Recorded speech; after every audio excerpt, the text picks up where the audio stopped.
ওঠো ওঠো ওঠো বিলাল, সময় বইয়া যায়।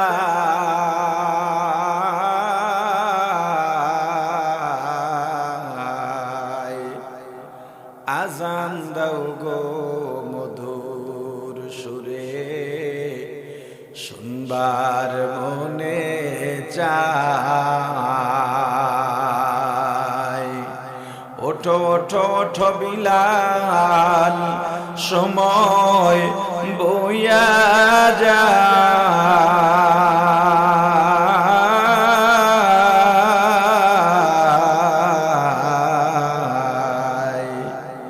আজান দাও গো মধুর সুরে, শুনবার মনে চায়। বিলাল বলে আজান দিলে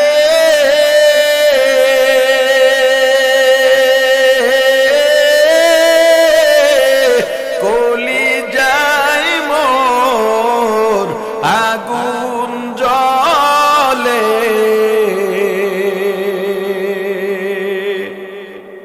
কে শুনিবে আমার আজান, নবী নাই যে দুনিয়ায়।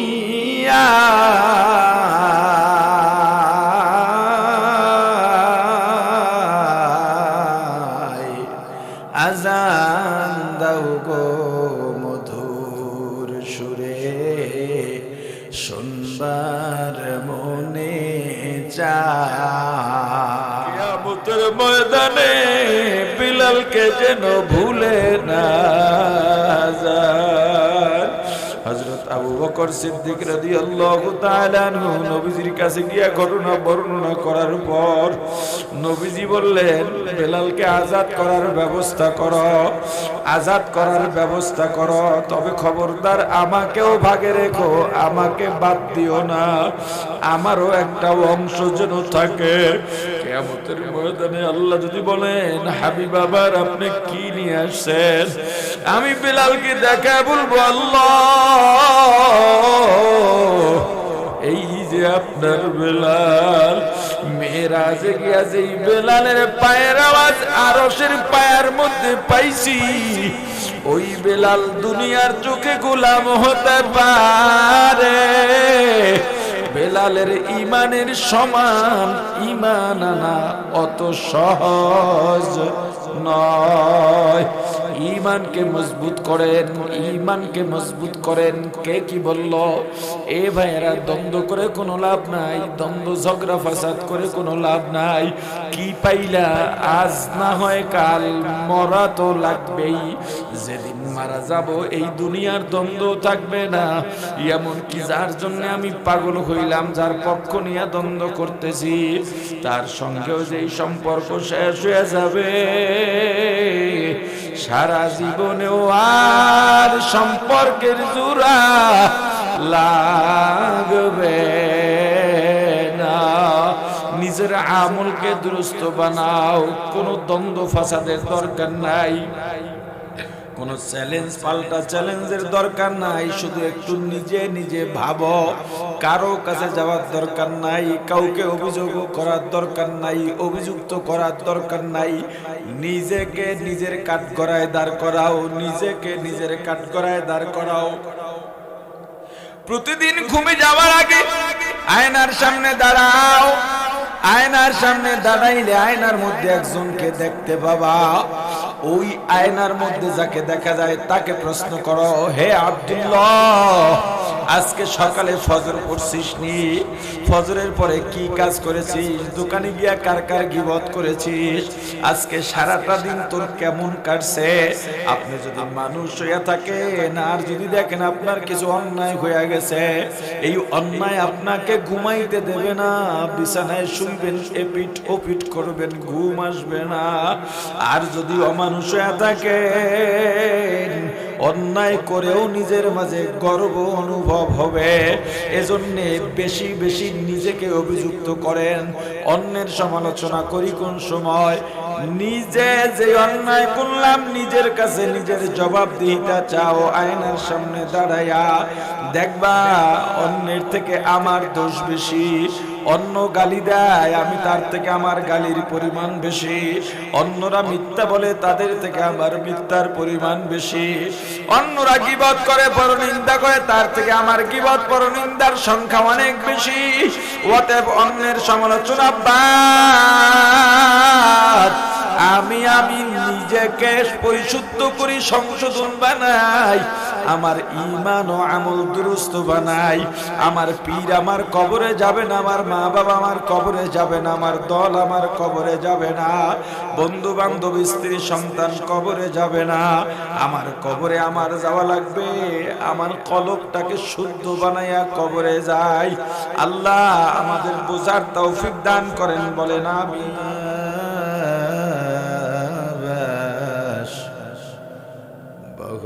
কারে কে বাসি বা খুদা বাস চিস্তে দুনিয়া از خدا غافل بودن قماش نقره فر زندزان दुनिया में हो दुनिया का तलबगार नहीं हो, दुनिया में हो दुनिया का तलबगार नहीं हो, बाजार से गुजर हो खरीददार नहीं हो, बाजार से गुजर हो खरीददार नहीं हो। जागा जी लगाने के दुनिया नहीं है, जागा जी लगाने के दुनिया नहीं है, ये इबरत की जाए तमाशा नहीं है, ये इबरत की जाए तमाशा नहीं है। ला इलाहा इल्लल्लाह, ला इलाहा इल्लल्लाह, ला इलाहा इल्लल्लाह, ला इलाहा इल्लल्लाह, ला इलाहा इल्लल्लाह, ला इलाहा इल्लल्लाह, ला इलाहा इल्लल्लाह।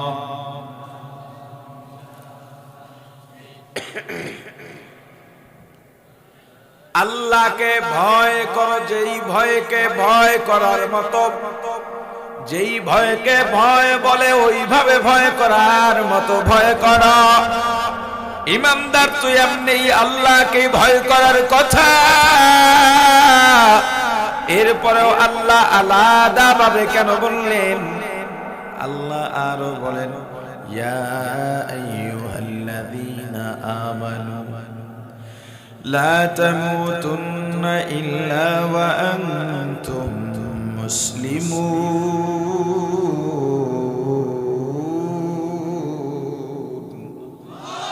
মুসলমানি বুয়াদ গরদান নেহাদান এনানে খুদ বদস্তে খাওয়া জাদাদান। ইমানদার মুসলমান না হয়ে মরো না। ইমানদার তো এমনিতেই মুসলমান হয়ে মরার কথা, এরপরেও আল্লাহ আলাদা ভাবে কেন বললেন, হে ইমানদার মুসলমান না হয়ে মরো না? এরকম কোরআনুল কারীমের বিভিন্ন জায়গায় আল্লাহ ইমানদারদের ডেকেছেন আর এক এক ধরনের নির্দেশ দিয়েছেন। কিন্তু আরো এক মারাত্মক কথা আছে। আল্লাহ অন্য জায়গায় বলেন, ইয়া আইয়ুহাল্লাযীনা আমানু আমিনু, হে ইমানদারেরা ঈমান আনো। আগরে ইমান আনতে গেছে, কথা বলে না। কি এক আজীব কথা, যেই মানুষ নামাজের জন্য ওযু বানায় তাকে কি নামাজের দাওয়াত দেওয়ার কোনো দরকার আছে? যেই মানুষ রোজা রাখার জন্য সারি খেতে উঠছে তাকে কি রোজা রাখার দাওয়াত দেওয়ার দরকার আছে? তাহলে যে ইমানদার তাকে আবার ঈমান আনতে কেন বললেন? কার ঈমান আনতে বলছেন? ঈমানদারের ঈমান আনতে বলছেন। এতক্ষণ যাই ছিল ভালো ছিল, এখানে এসে তো সব পাল্টে গেল। ঈমানদার কেন ঈমান আনবে? বোঝা গেল এতক্ষণ যেই ঈমানদারদের আল্লাহ দেখেছেন তাদের ঈমানে কিছু ভেজাল আছে। কথা বলেন কি আছে?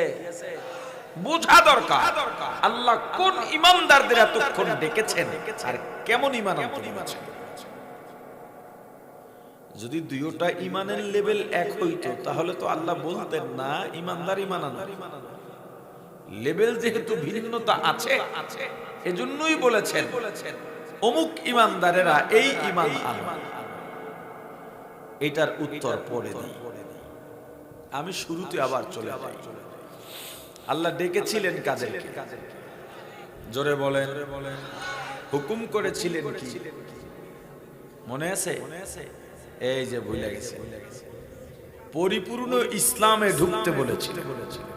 শুরুর আলোচনা কাদেরকে ডেকেছিলেন? হুকুম করেছিলেন কি? ইসলামে পরিপূর্ণ ঢুকতে।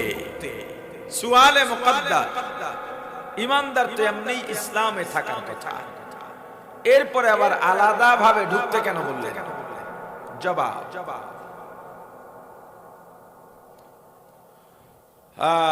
শুধুমাত্র ঈমান নিয়ে জান্নাত পাওয়া যাবে না।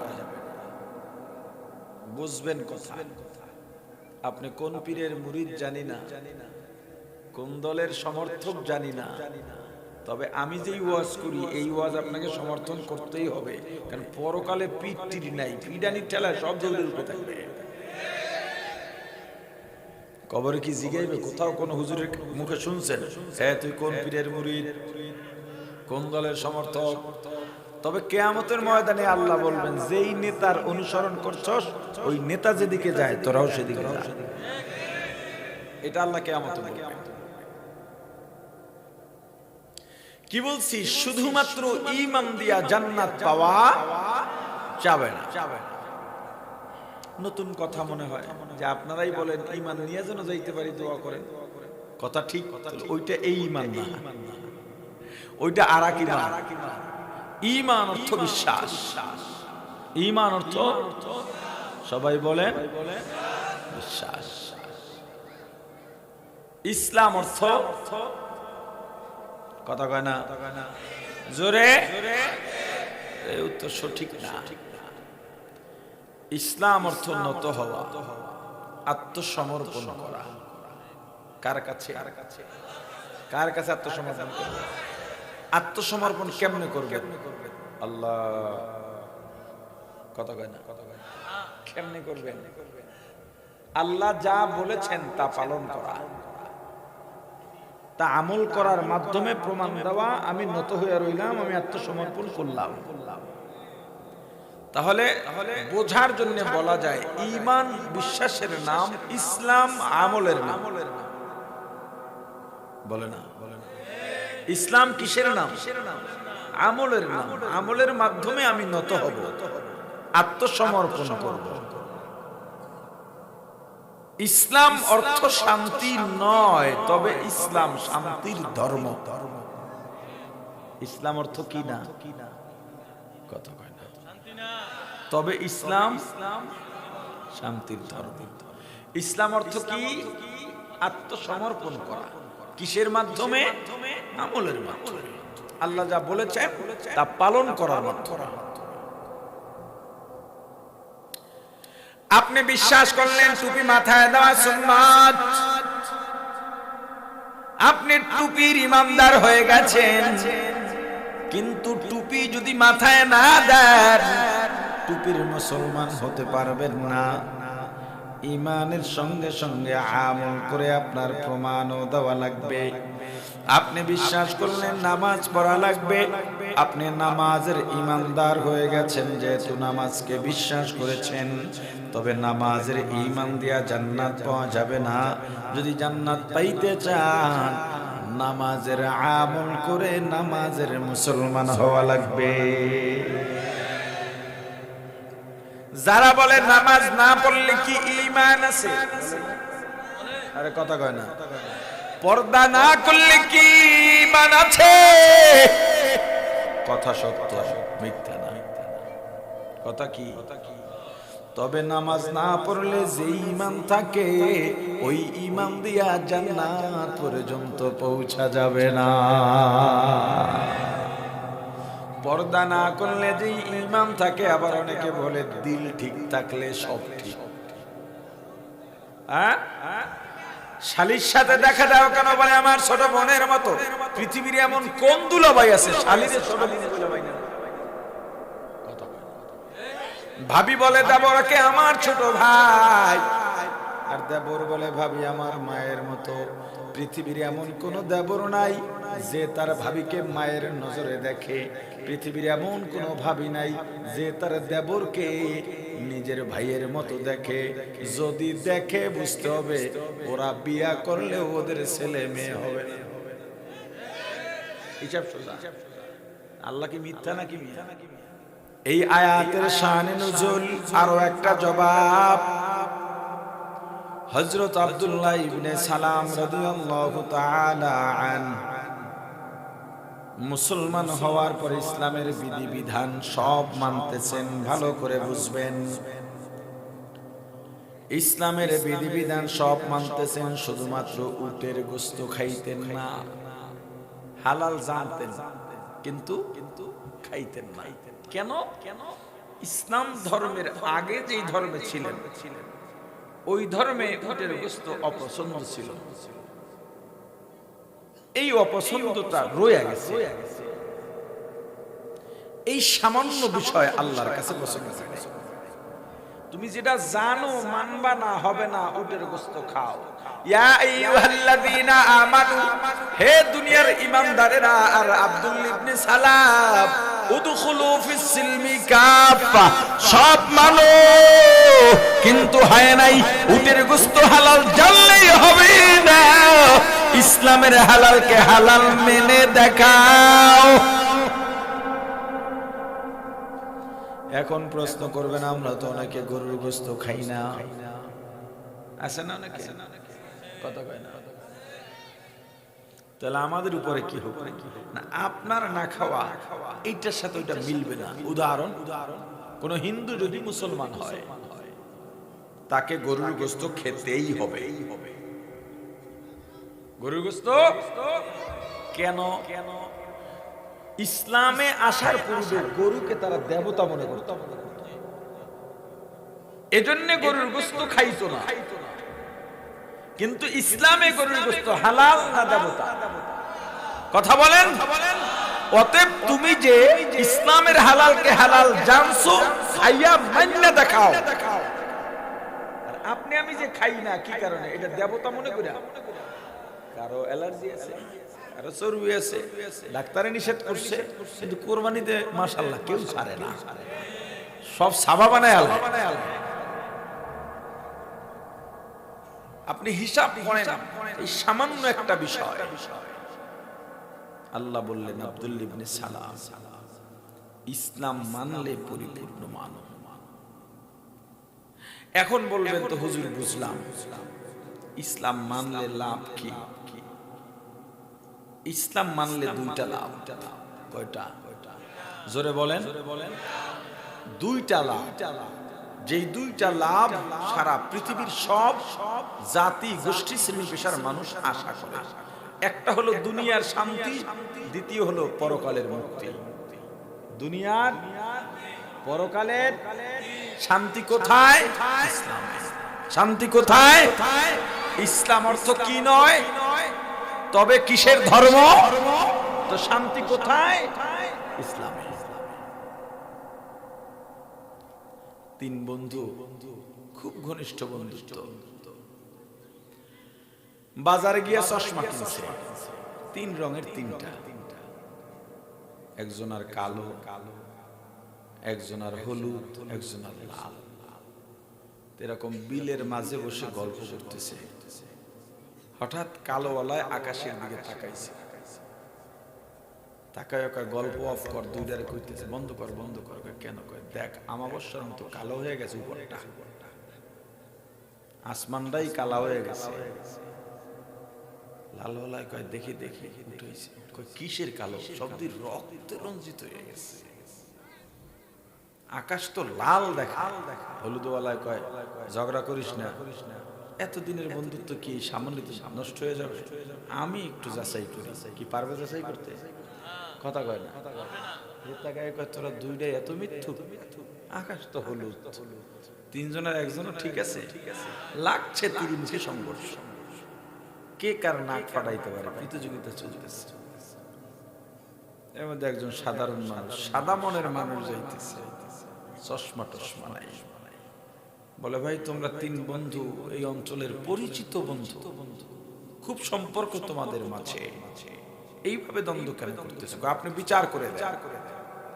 আমরা একজনে বলি আসমানের রং হলুদ, আর একজনে কালো, আর একজনে লাল। আপনি বলেন আসমানের রং কি? বলে তোমরা কেউ ঠিক না, আসমানের রং নীল। এবার তিনটাই মিলে মাইর শুরু করছে, আমরা ঠিক নেই, তুমি ঠিক।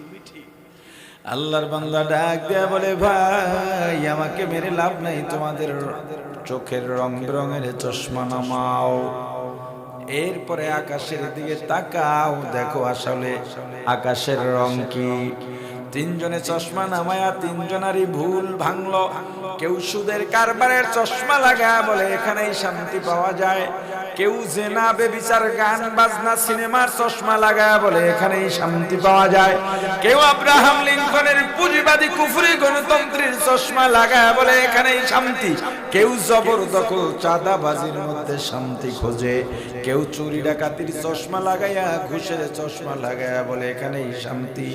ওলামায়ে কেরাম কোরআন সুন্নাহর চশমা লাগাইয়া যখনই তোমাকে ডাকে আর বলে এদিকে শান্তি নাই, ইসলামে শান্তি, তখন সবাই এক হইয়া বলে এই ইমাম আর রাখা যাবে না।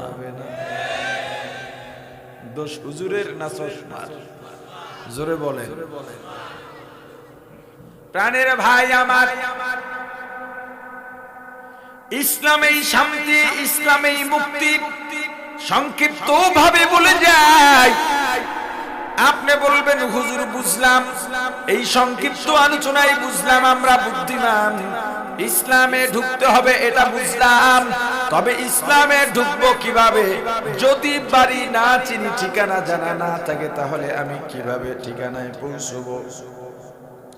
আল্লাহ বলছেন ইসলামে পরিপূর্ণ প্রবেশ করার জন্য ইসলামের ঠিকানা দিয়েছেন মুহাম্মাদুর রাসূলুল্লাহ সাল্লাল্লাহু আলাইহি ওয়াসাল্লাম।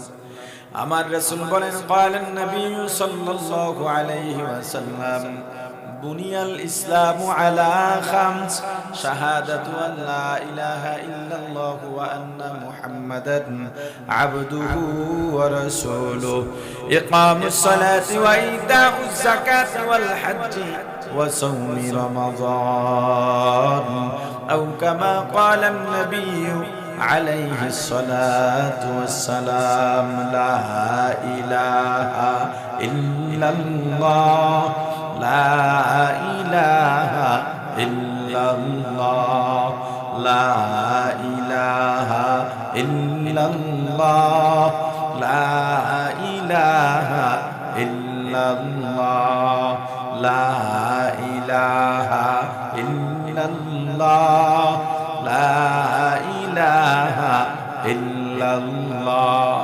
ইসলামে ঢুকতে বলছেন আল্লাহকে, ইসলামের ঠিকানা দিয়েছেন রাসূল করিম সাল্লাল্লাহু আলাইহি ওয়াসাল্লাম। আমার রাসূল বলেন বুনিয়াল ইসলামু আলা খামসিন, ইসলাম পাঁচ জিনিসে পরিপূর্ণ হয়। কয় জিনিস? এক নম্বরে দুইটা সাক্ষী দেওয়া লাগবে। এক নম্বরে কয়টা সাক্ষী? জোরে বলেন। দুই সাক্ষীর এক সাক্ষী শাহাদাতু আল্লাহ ইলাহা ইল্লাল্লাহ, তাওহীদের সাক্ষী, আল্লাহর একত্ববাদের সাক্ষী।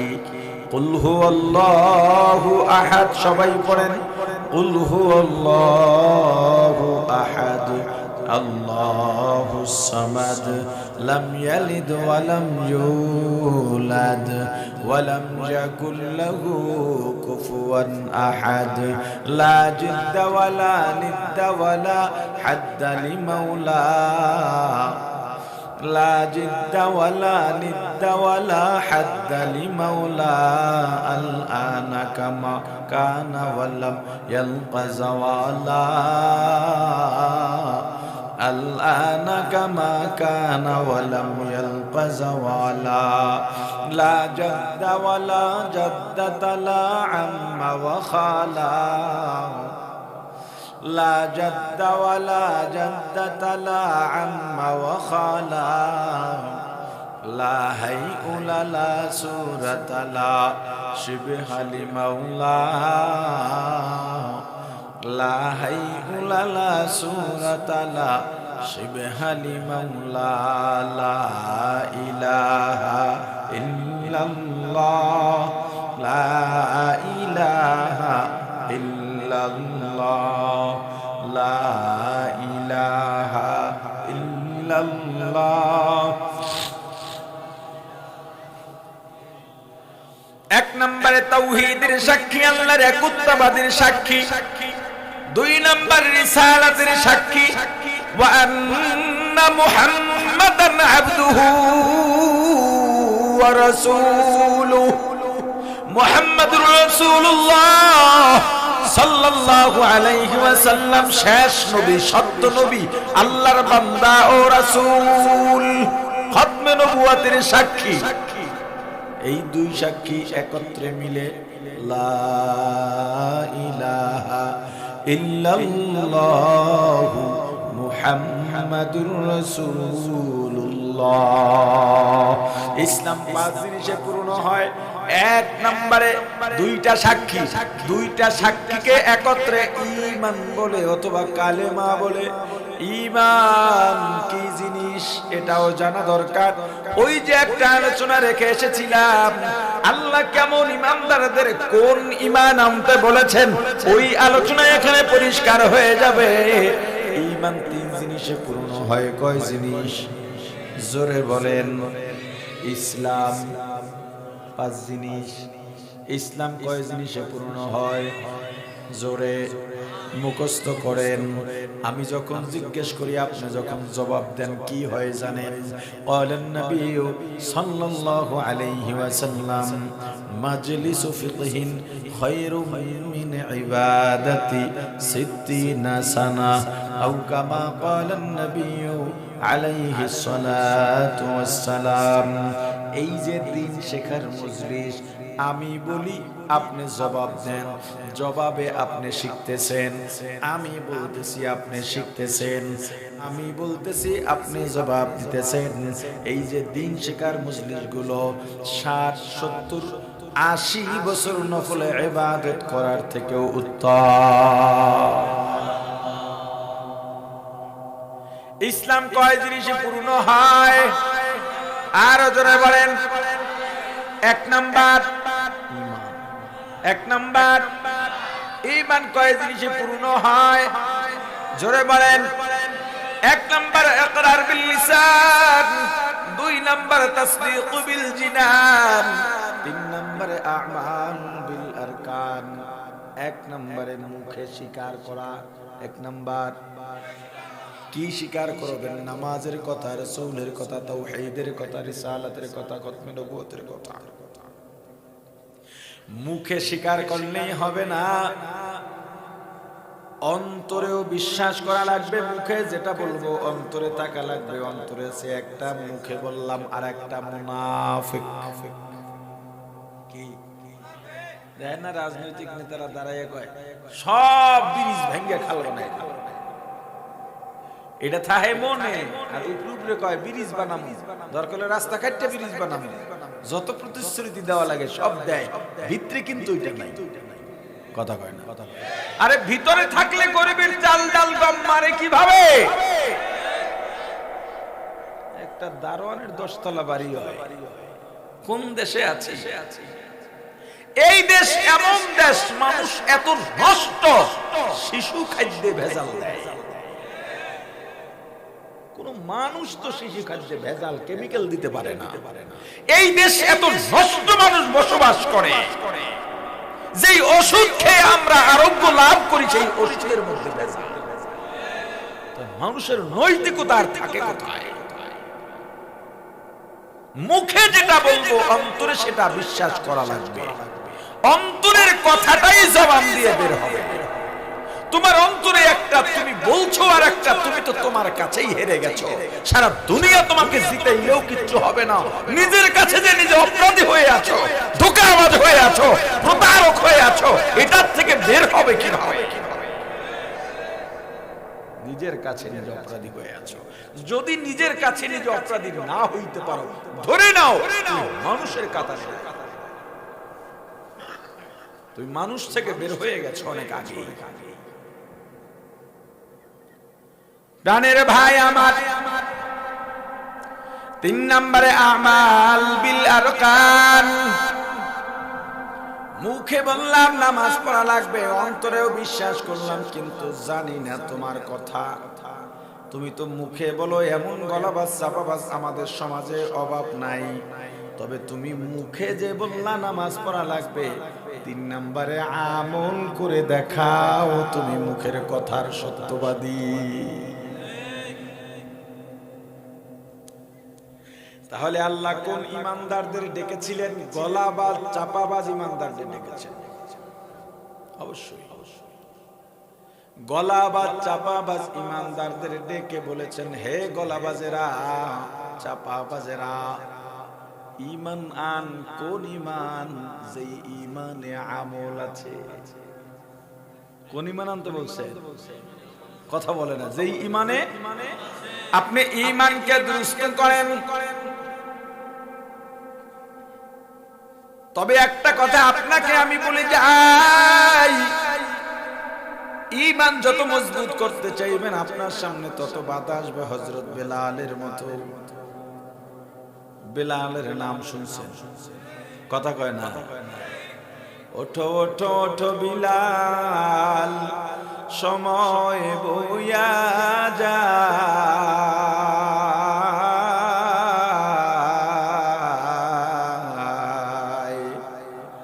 আজান দাও গো মধুর সুরে, শুনবার মনে চায়।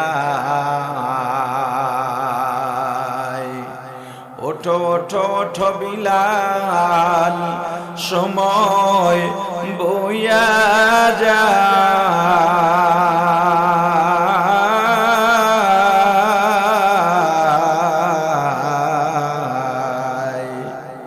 আজান দাও গো মধুর সুরে, শুনবার মনে চায়। বিলাল বলে, আজান দিলে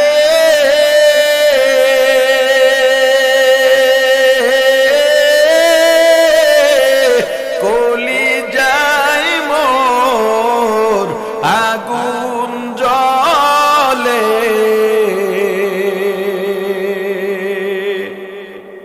কে শুনিবে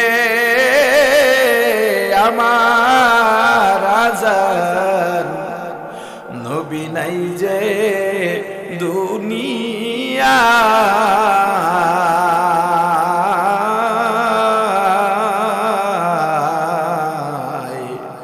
আজান দাও গো মধুর সুরে, শুনবার মনে চায়।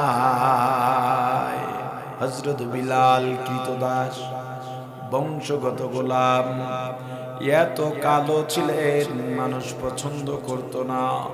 হযরত বিলাল, মানুষ যত কালো হোক না কেন হাতের তালু সাদা থাকে, হযরত বিলাল এমন কালো, হাতের তালু পর্যন্ত কালো ছিল।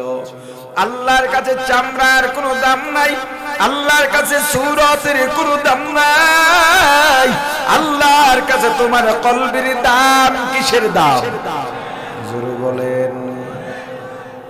ইয়াউমা লা ইয়ানফাউ মালুন ওয়ালা বানুন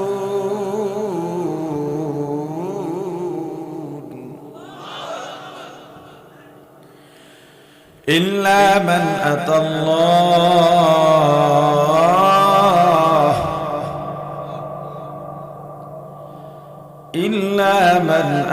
আতাল্লাহ বিকলবিন সালিম।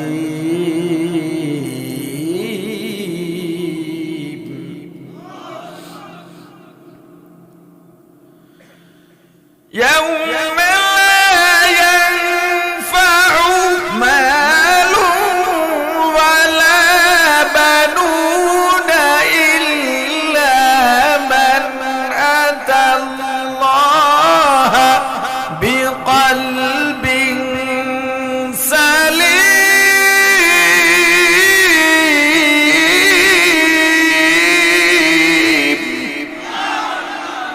লা ইলাহা ইল্লাল্লাহ, লা ইলাহা ইল্লাল্লাহ, লা ইলাহা ইল্লাল্লাহ, লা ইলাহা ইল্লাল্লাহ, লা ইলাহা ইল্লাল্লাহ, লা ইলাহা ইল্লাল্লাহ, লা ইলাহা ইল্লাল্লাহ, লা ইলাহা ইল্লাল্লাহ, লা ইলাহা ইল্লাল্লাহ, লা ইলাহা ইল্লাল্লাহ।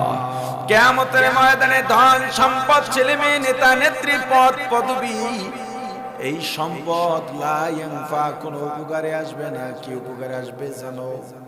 সুন্দর চেহারা কোনো কাজে লাগবে না, বংশ কোনো কাজে লাগবে না। ইল্লা মান আতাল্লাহ বিকলবিন সালিম, যারা সুন্দর একটা কলব নিয়ে যাবে, পরিচ্ছন্ন কলব নিয়ে যাবে। এই পরিচ্ছন্ন কলব হওয়ার জন্য চেহারা সুন্দর হওয়া দরকার নাই। বহু সুন্দর চেহারাওয়ালা নাস্তিক আছে, কাফের আছে, মুরতাদ আছে। হযরত বিলাল রাদিয়াল্লাহু তাআলা আনহু তৎকালীন শীর্ষস্থানীয় কাফেরদের অন্যতম লিডার উমাইয়া ইবনে খালফের গোলাম। উমাইয়া ইবনে খালফ তাকায় দেখলো বিলালের ঠোঁট নড়তেছে। ও বিলাল, তোমার ঠোঁট কেন নড়ে?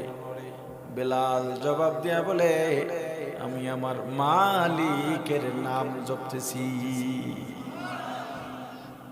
উমাইয়া ইবনে খালফ বলে, আমি বড় খুশি হয়ে গেছি, তোমার কাজ আমি কমায় দেব। বলে কেন? তুমি যে আমার নাম জপতেছো। বিলাল জবাব দিয়া বলে, না না, আমি তোমার নাম জপি না। উমাইয়া ইবনে খালফ বলে, আমি ছাড়া তো তোমার মালিক নেই, তাহলে কোন মালিকের নাম জপো? বিলাল ডাক দিয়া বলে, হে উমাইয়া ইবনে খালফ, ভালো করে শুনে নাও, আমি এমন এক মালিকের নাম জপি যিনি তোমারও মালিক, আমারও মালিক, দুনিয়ার মালিক। তিনি কে? জোরে বলেন।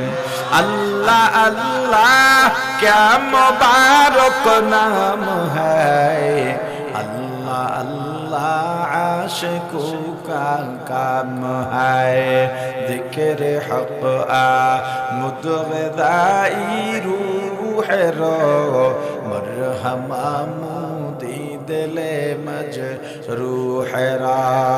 লা ইলাহা ইল্লাল্লাহ, লা ইলাহা ইল্লাল্লাহ। ইল্লাল্লাহ লা ইলাহা ইল্লাল্লাহ লা ইলাহা ইল্লাল্লাহ লা ইলাহা ইল্লাল্লাহ লা ইলাহা ইল্লাল্লাহ। উমাইয়া ইবনে খাল বলে, ঈমান আনছো না? মুহাম্মদের কাছে গেছিলা? বলে হ্যাঁ। উমাইয়া ইবনে খাল রাগ হয়ে গেল, হে বেলাল তুমি আমার কিনা গোলাম, কোন সাহসে কার অনুমতি নিয়ে মুহাম্মদের ধর্ম গ্রহণ করে আল্লাহর উপরে ঈমান এনেছ? তোমাকে কঠিন শাস্তি দেওয়া হবে, তাড়াতাড়ি ধর্ম ত্যাগ করো। বলে ও উমাইয়া শুনে লও, সারা দুনিয়ার শাস্তি যদি এক জায়গায় করা হয়, আমার আল্লাহকে একবার ডাকলে যেই মজা পাই, এই মজার কাছে শাস্তি কিছু না। আউলিয়ারা কারে উকুবা ইখতিয়ার, জাহেলারা কারে দুনিয়া ইখতিয়ার। আশিকারা মিল্লাত মযহব জুদাগস্ত, আশিকারা মিল্লাত মযহব খুদাস্ত। মিয়ানে আশিক মাশুকরা মুজিস্ত, কিরামান কাতিবিন রাহম খবর নিস্ত। উমাইয়া ইবনে খালফ কাফেরদের নিয়ে মিটিং এ বসলো, কি করা যায়? সবার একই কথা, একবার যে মুহাম্মদের উপরে ঈমান আনে ওরে গুলি মেরেও ঈমান থেকে দূরে সরানো যায়। তাহলে কাজ করো আমাদের গোলাম, যদি ঈমান আনে অন্য মানুষের সামনে তো মুখ দেখাইতে পারি না। মনে করেন আপনার বংশের সব আওয়ামী লীগ করে, একজন বিএনপি, আপনার বংশের সব বিএনপি করে, একজন করে আওয়ামী লীগ, কি তার নিয়ে লজ্জা পাওয়া লাগে না? আরে কথা করে, ওই যে কোন এলাকায় যেন সব আওয়ামী লীগ ভাই, জেলা সভাপতি, বাপি উপজেলা চেয়ারম্যান, এই ছেলে করতো বিএনপি, এই যে বিএনপির সেন্ট্রাল সভাপতি হয়েছিল। হায় হায়, আমরা সব বড় বড় কাফেরদের লিডার, আমাদের গোলাম বেলাল যদি ঈমান আনে আমরা ছোট হয়ে যাই, কি করা যায়? বলে বেলালকে শাস্তির ব্যবস্থা করো, সব গোলামদের খবর দাও, আমাদের গোত্রের লোকদের খবর দাও, সবাইকে জানায় দাও, যদি কেউ ঈমান আনে তার জন্য দৃষ্টান্তমূলক শাস্তির ব্যবস্থা করা হবে। মানুষজনের ভিড় জমে গেছে, জ্বলন্ত আগুনের আংটা দিয়ে একটা রাস্তা বানানো হয়, হযরত বিলালকে আসামি রূপে দাঁড় করানো হয়। আমার আল্লাহ কি দেখেন না? হযরত বিলাল দাঁড়িয়ে আছেন, শরীরের মধ্যে পোশাক নাই, খালি গায়ে। কাফেরদের লিডার ডাক দেয়া বলে, বেলাল তুমি কালো তাতে আমাদের আপত্তি নাই, আমাদের মধ্যে যেই লিডারের মেয়ে সুন্দরী তাকে ওকে তোমার সঙ্গে বিয়ে দেওয়া হবে, তোমাকে আজাদ করে দেওয়া হবে, তবুও ঈমান ছেড়ে দাও। হযরত বেলাল ডাক দিয়া বলেন, আল্লাহু আহাদ।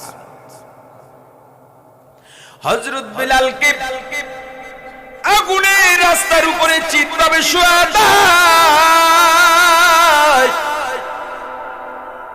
শরীরের চামড়া চর্বিগুলো আগুনের মধ্যে ফসফাস করে আংটাগুলো পিঠের মধ্যে ঢুকে যায়। হযরত বেলাল শুধু একটাই আওয়াজ করেন, আহাদ আহাদ আহাদ, আল্লাহু আহাদ। সাইয়েদনা সিদ্দিক আকবর হযরত আবু বকর সিদ্দিক রাদিয়াল্লাহু তাআলা আনহু রাস্তা দিয়ে যাইতেছে, দেখেন হযরত বেলালকে শাস্তি দেওয়া হচ্ছে, নির্যাতন করা হচ্ছে। বেলালের কাছে গিয়ে বলে, ভাই বেলাল, তুমি একটু আল্লাহর নাম আস্তে নাও, তোমার এই কষ্ট সহ্য করবার মতো নয়। আবু বকর চলে গেলেন। ফেরার পথে দেখেন হযরত বেলাল আগের থেকেও চিৎকার দিয়া দিয়া বলেন, আল্লাহু আহাদ, আল্লাহু আহাদ, আল্লাহু আহাদ। হযরত আবু বকর সিদ্দিক রাদিয়াল্লাহু তাআলা আনহু আবার বেলালের কাছে এসে অভিমানের সুরে বলেন, ও ভাই বেলাল,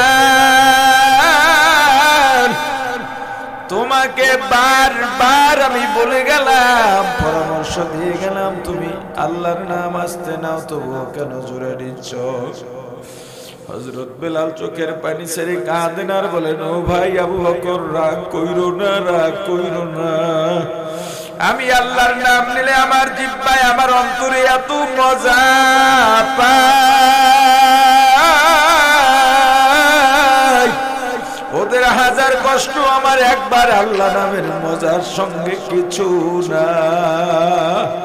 আমি জোরে জোরে আল্লাহর নাম বলি, ওদের অন্তরে অন্তর্জ্বালা শুরু হয়, তীরের মতো বসে, আর আমার অন্তরে জান্নাতি আরাম, জান্নাতি সুসংবাদ। তবে ভাই আবু বকর, আমি বাঁচবো না শহীদ হব জানি না, আমার রাসূলের কাছে যদি আপনি যান, তাকে গিয়ে আমার সালাম জানায়া বলবেন, হুজুর বেলাল আপনাকে সালাম জানাইছে। কিয়ামতের ময়দানে বেলালকে যেন ভুলে না যান। হযরত আবু বকর সিদ্দিক রাদিয়াল্লাহু তাআলা আনহু নবীজির কাছে গিয়া ঘটনা বর্ণনা করার পর নবীজি বললেন, বেলালকে আজাদ করার ব্যবস্থা করো, আজাদ করার ব্যবস্থা করো, তবে খবরদার আমাকেও ভাগে রেখো, আমাকে বাদ দিও না, আমারও একটা অংশ যেন থাকে। কিয়ামতের ময়দানে আল্লাহ যদি বলেন, হাবিব আবার আপনি কি নিয়ে আসছেন, আমি বেলালকে দেখায় বলবো, আল্লাহ, এই যে আপনার বেলাল, মেরাজে গিয়া যেই বেলালের পায়ের আওয়াজ আরশের পায়ের মধ্যে পাইছি, ওই বেলাল দুনিয়ার চোখে গোলাম হতে পারে। বেলালের ইমানের সমান ইমান আনা অত সহজ নয়। ইমানকে মজবুত করেন, ইমানকে মজবুত করেন। কে কি বলল? এ ভাইয়েরা, দ্বন্দ্ব করে কোনো লাভ নাই, দ্বন্দ্ব ঝগড়া ফাসাদ করে কোনো লাভ নাই। কি পাইলা? আজ না হয় কাল মরা তো লাগবেই। যেদিন মারা যাব এই দুনিয়ার দ্বন্দ্ব থাকবে না। এমন কি যার জন্য আমি পাগল হইলাম, যার পক্ষ নিয়ে দ্বন্দ্ব করতেছি, তার সঙ্গেও যেই সম্পর্ক শেষ হয়ে যাবে, সারা জীবনেও আর সম্পর্কের জোড়া লাগবে না। নিজের আমলকে দুরুস্ত বানাও, কোনো দ্বন্দ্ব ফাসাদের দরকার নাই, কোনো চ্যালেঞ্জ পাল্টা চ্যালেঞ্জের দরকার নাই। শুধু একটু নিজে নিজে ভাবো, কারো কাছে যাওয়ার দরকার নাই, কাউকে অভিযোগ করার দরকার নাই, অভিযুক্ত করার দরকার নাই। নিজেকে নিজের কাঠগড়ায় দাঁড় করাও, নিজেকে নিজের কাঠগড়ায় দাঁড় করাও। প্রতিদিন ঘুমে যাওয়ার আগে আয়নার সামনে দাঁড়াও। আয়নার সামনে দাঁড়াইলে আয়নার মধ্যে একজনকে দেখতে পাবা। ওই আয়নার মধ্যে যাকে দেখা যায় তাকে প্রশ্ন করো, হে আব্দুল্লাহ, আজকে সকালে ফজর পড়ছিস নি? ফজরের পরে কি কাজ করেছিস? দোকানে গিয়া কার কার গীবত করেছিস? আজকে সারাটা দিন তোর কেমন কাটছে? আপনি যদি মানুষ হইয়া থাকেন আর যদি দেখেন আপনার কিছু অন্যায় হয়ে গেছে, এই অন্যায় আপনাকে ঘুমাইতে দেবে না, বিছানায় শুইবেন, এপিট ওপিট করবেন, ঘুম আসবে না। আর যদি অমানুষ হয়ে থাকেন, অন্যায় করেও নিজের মাঝে গর্ব অনুভব হবে। এজন্যে বেশি বেশি নিজেকে অভিযুক্ত করেন। অন্যের সমালোচনা করি কোন সময়? নিজে যে অন্যায় করলাম নিজের কাছে নিজের জবাবদিহিতা চাও। আয়নার সামনে দাঁড়াইয়া দেখবা অন্যের থেকে আমার দোষ বেশি, অন্য গালি দেয়, আমি তার থেকে আমার গালির পরিমাণ বেশি। অন্যরা মিথ্যা বলে, তাদের থেকে আমার মিথ্যার পরিমাণ বেশি। অন্যরা গীবত করে, পরনিন্দা করে, তার থেকে আমার গীবত পরনিন্দার সংখ্যা অনেক বেশি।